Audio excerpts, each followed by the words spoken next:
وہ لڑکی پکی سڑک سے نیچے اتری اور کھیتوں میں چلتی گئی۔ یہ دیکھ کر میں چونک گیا کہ جوان لڑکی کا کھیتوں میں کیا کام،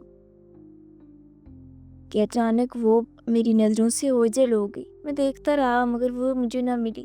پھر اچانک میرا ذہن میرے نوٹ کی طرف گیا۔ ویسے بھی اس وقت رات کے 3 بجنے والے تھے۔ میرے دیکھتے ہی دیکھتے وہ نظروں سے اوجھل ہو گئی۔ خیر میں نے واپس تو جانا تھا، اس لیے جب رکشہ سٹارٹ کیا تو وہ سٹارٹ نہ ہوا۔ میں نے بار بار کوشش کی لیکن کوئی فائدہ نہ ہوا۔ میں نیچے اتر آیا، اس کی بیٹری چیک کی، وائرنگ چیک کی، سب کچھ نارمل تھا، لیکن رکشہ تھا کہ سٹارٹ ہونے کا نام نہیں لے رہا تھا۔ مجھے آہستہ آہستہ خوف محسوس ہونے لگا کیونکہ وہاں زیادہ آبادی نہیں تھی۔ جب میں نے ہر کوشش کر کے دیکھ لیا تو میں نے سوچا کہ اب آخری حل دھکا لگانا ہی ہے۔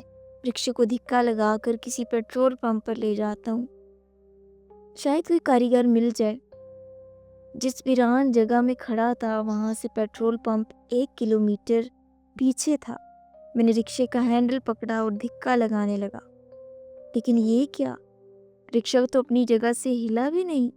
میں نے پورا زور لگا دیا لیکن وہ اپنی جگہ پر ایسے جمع تھا جیسے سیمٹ لگا دیا ہو۔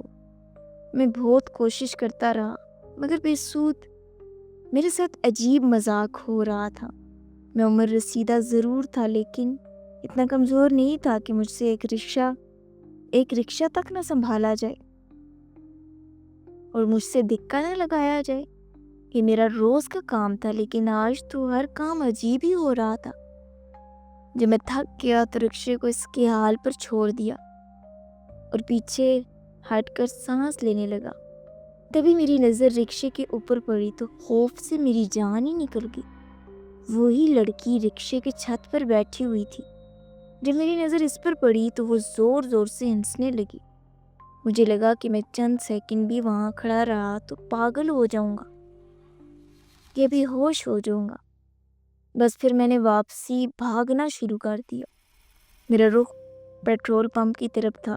لڑکی میرے پیچھے کہکے لگا رہی تھی جیسے میری بے بسی پر ہنس رہی ہو۔ مجھے یقین ہو گیا کہ یہ لڑکی نہیں ہے، کوئی پراسرار مخلوق ہے۔ میں بھاگتا رہا اور گرتا پڑتا رہا اور پیٹرول پمپ پر پہنچ گیا۔ وہاں موجودہ عملے کی لڑکوں نے مجھے سہارا دیا، پانی پلایا اور پھر میری بات سنی۔ تب 2 لڑکے میرے ساتھ ہو لیے۔ ہم تینوں مل کر وہاں گئے تو میرا رکشہ وہاں سٹارٹ کھڑا تھا لیکن اس لڑکی کا کوئی نام و نشان نہیں تھا۔ مجھے ان دونوں لڑکوں نے بتایا کہ یہاں پر بہت پراسرار چیزوں کو پایا گیا ہے اور بہت سے لوگوں کی یہاں موت ہوئی ہے اور بہت کم لوگ یہاں سے واپس آتے رہے۔ تمہاری بہت اچھی قسمت تھی کہ تم یہاں سے بچ کر لوٹ آئے۔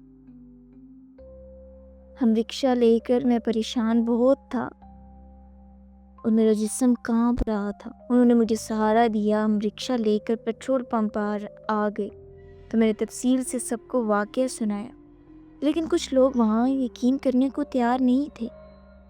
کہنے لگے کہ ایسا نہیں ہو سکتا، مگر کچھ لوگ کہہ رہے تھے کہ واقعی میں یہاں کچھ پراسرار چیزیں ہیں۔ ایک عورت کو دیکھا جاتا ہے۔ میں نے جیب سے وہ نوٹ نکال کر دکھایا جو لڑکی نے مجھے کرایہ دیا تھا، تو پھر ان کو میری بات کا یقین آیا، لیکن وہ ابھی تک میری ذہنی حالت پر شک کر رہے تھے۔ اگلے دن میں ایک بینک میں چلا گیا اور وہاں نوٹ دکھایا تو بینک والوں نے کہا یہ نوٹ تو کسی بھی ملک کا نہیں ہے۔ انہوں نے پوچھا کہ یہ نوٹ تم نے کہاں سے لیا ہے؟ یہ تو کسی بھی ملک کا نہیں ہے۔ اگر تو میں ان کو رات والا قصہ سناتا تو وہ میرا یقین نہ کرتے، اس لیے میں نے کہا کہ مجھے سڑک سے ملا ہے۔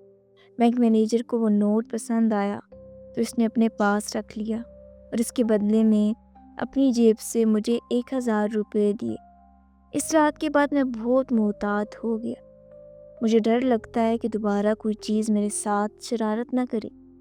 میں اکثر لیٹ گھر جایا کرتا تھا کہ رات کو کوئی سواری مل جائے تو میں اپنا کام جاری رکھوں، مگر اس دن کے بعد میں مغرب کے بعد اپنے گھر لوٹ جاتا تاکہ ان چیزوں سے میں محفوظ رہوں۔ ان چیزوں کا خوف میرے دل میں بیٹھ گیا، اور اس عورت کا خوف بہت زیادہ تھا، اس کا رعب بہت تھا جو کہ آج بھی مجھے محسوس ہوتا ہے، مگر اس کے بعد میں نے آج تک اسے نہیں دیکھا، شاید وہ رات کے وقت ہی دکھائی دیتی ہے۔ اس کے بعد میں زیادہ گھر سے باہر لیٹ تک نہ رہا۔